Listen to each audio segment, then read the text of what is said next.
வணக்கம் ஐடியர் மக்களே. நான் ஒரு 2 பேருக்கு வாக்கு கொடுத்துருந்தேன்.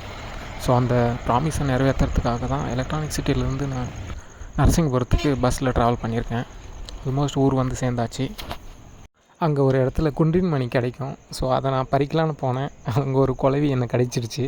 அதுக்கப்புறம் வீட்டுக்கு போயிட்டு ஃப்ரெஷ்ஷப் ஆகிட்டு சவுந்தர் மாமா, அப்பா, அப்புறம் இன்னொரு அண்ணா 3 பேரும் அங்கே உட்காந்துட்டு அந்த அறுவடை செய்கிறத பார்த்துட்டு இருந்தாங்க. இது நெல்லோட அறுவடை கடைசி நாள் தான். ஸோ வேகமாக போயிட்டு அது எப்படி பண்ணுறாங்கன்னு பார்க்கலாம் அப்படின்ட்டு. எனக்கும் இது ஒரு முதல் முறை அனுபவம் தான்.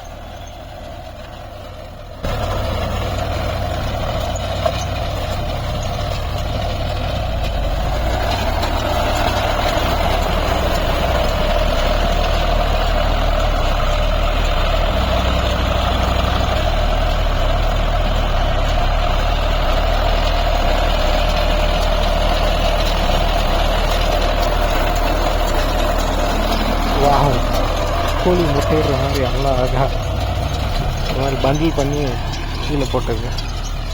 நெக்ஸ்ட் டைம் கண்டிப்பாக உங்களுக்கு கம்ப்ளீட் ப்ராசஸை நான் வீடியோ பண்ணி போடுறேன். இது வாங்க நம்ம ஃபஸ்ட்டு ப்ராமிஸ் நிறைவேற்றலாம்னு சொல்லிவிட்டு அங்கேருந்து வெள்ளைக்குட்டைக்கு, அதாவது வெள்ளைக்கல் அப்படின்ற ஒரு கிராமத்துக்கு நான் பைக்கில் கிளம்பிட்டேன். ஸோ அக்கா பொண்ணோட பையனுக்கு எடை போடுற ஃபங்க்ஷன் தான். ஸோ வரேன்னு சொல்லியிருந்தேன். ஸோ அதுக்காக தான் போயிட்டுருக்கேன். அங்கே ஒரு கோயில் பார்த்தேன், செம்மையாக இருந்ததுங்க. ஒரு 2 நிமிஷம் அப்படி ஷாக் ஆகி அப்படி நின்று பார்த்துட்டு இருந்தேன்.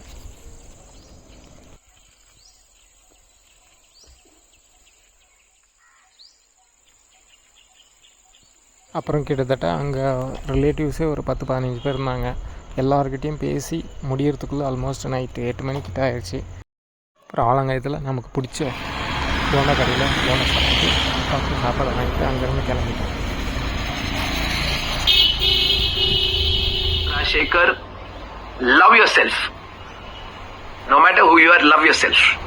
I want you to love and respect the person you see in the mirror every single day. Love yourself. Don't take life too seriously. It's not worth it. Please have fun. And can you live a... அடுத்த நாள் காலையில் பிரவீனும் சந்தீப் 2 பேரும் தொட்டியில் குளிச்சுட்டு இருந்தாங்க. அதை வீட்டிலேருந்தே பார்த்தேன். So அவங்களுக்காக நான் சாக்லேட் வாங்கிட்டு இருந்தேன். ஸோ அதை எடுத்துகிட்டு அவங்களுக்கு கொடுத்துட்டு நானும் அவங்க கூட சேர்ந்து குளிச்சுட்டு அதுக்கப்புறம் பெரியம்மா வீட்டில் போய்ட்டு ஒரு 10 நிமிஷம் தூங்கலான்னு சொல்லிவிட்டு தூங்கிட்டு அதுக்கப்புறம் தென்னை மரம்லாம் காஞ்சி தான் இருந்தது. ஸோ கொஞ்சம் தண்ணி டேங்கை வர வச்சு அந்த 3த்துக்கும் தண்ணி ப்ளஸ் டேங்கரை வர வச்சு தொட்டியும் ஃபில் பண்ணிட்டேன். அதுக்கப்புறம் பெங்களூர் கிளம்பும்போது ஒரு ஸ்னேக் பார்த்தேன். சந்தோஷமாக இருங்க, சிரிச்சுட்டே இருங்க, தட்டுறோம் தூக்குறோம், வேறு லெவல் பண்ணுறோம்.